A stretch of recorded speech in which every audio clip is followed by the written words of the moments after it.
तर कल्याण डोंबिवलीत पालिका निवडणुकीत बिनविरोध निवडून आलेल्या नगरसेवकांच्या निवडीबाबत ठाकरे सेना आक्रमक झाली आहे। याबाबत न्यायालयात याचिका दाखल करणार असल्याचं जिल्हा प्रमुख अल्पेश भोईर म्हणाले। कल्याण पश्चिमेत एकही उमेदवार बिनविरोध नाहीये। ठाकरे सेनेचे उमेदवार निष्ठेने निवडणूक लढवत असल्याचं भोईर यांनी सांगितलं। आपण हे पण पाहिलं की काल स्वतः सगळे उमेदवार जे बिनविरोध म्हणून निवडून स्वतःलाच घोषित करून घेतलं। मुळात निवडणूक प्रक्रियेमध्ये नोटा हा एक ऑप्शन दिला गेलेला आहे आणि निवडणूक प्रक्रिया पूर्ण झाल्यानंतरच एखादा उमेदवार हा डिक्लेअर केला जातो निवडणूक आयोगातर्फे का तो निवडून आला की नाही। पण काल तर तुम्ही टीव्ही चॅनलला सगळे निवडून आलेले उमेदवार कालच नगरसेवक झाले म्हणून जाहीर करून टाकलं। तर हे कुठेतरी लोकशाहीची हत्याच आहे ना। तर आम्ही मुंबईचं ममदानी होऊ देणार नाही। मुंबईचा रंग बदलण्याचा डाव आखला जातोय। अमित साटम यांनी उद्धव ठाकरेंवर सपशेल टीका केलेली आहे। एक व्यक्ती जो देशद्रोहाच्या गुन्ह्यामध्ये जेलमध्ये आहे त्याच्याबद्दल चिंता व्यक्त करणं म्हणजे जोराम ममदानीची नीती काय, त्याची नियत काय हे त्याच्यातून स्पष्ट होतं। आणि त्यामुळे जगातल्या दुसऱ्याही काही शहरांमध्ये अशा प्रकारच्या प्रवृत्ती त्या शहराचे प्रमुख झालेले आहेत।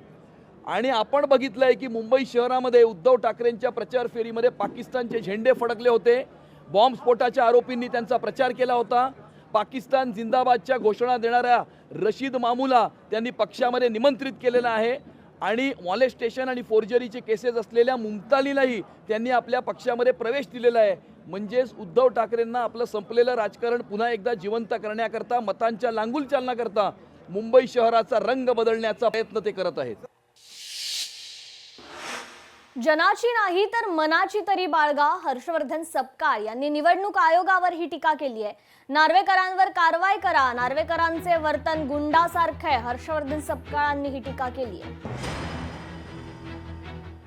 विधानसभेचे अध्यक्ष हे निवडणूक निर्णय अधिकाऱ्यांच्या नामांकन ज्या ठिकाणी भरलं चालू होतं त्या ठिकाणी न जाण्याची आवश्यकता काय। त्यामुळे एकंदरीत दमदाटी करणं असेल किंवा त्या ठिकाणी जाऊन पदाचा गैरवापर करणं असेल, उमेदवारांना अर्ज भरून देण्याच्या अनुषंगानं त्यांनी तिथे केलेली दमदाटी असेल, तिथे सदरची बाब उघडकीस साधणाऱ्या लोकांना पुन्हा तिथे दमदाटी करण्याचा जर प्रकार असेल तर हा सर्व आदर्श आचारसंहितेचा भंग आहे। निवडणूक आयोगाने आता संपूर्ण नियम जे गुंडाळून ठेवून आता त्यांनी भाजपच्या दावणीला स्वतःला बांधून ठेवलं आहे। हा मी जो आरोप करतो तो खऱ्या असल्याचं या निमित्तानं आढळून येतं। लोकशाही मराठी ऐका, पहा, जागरूक रहा।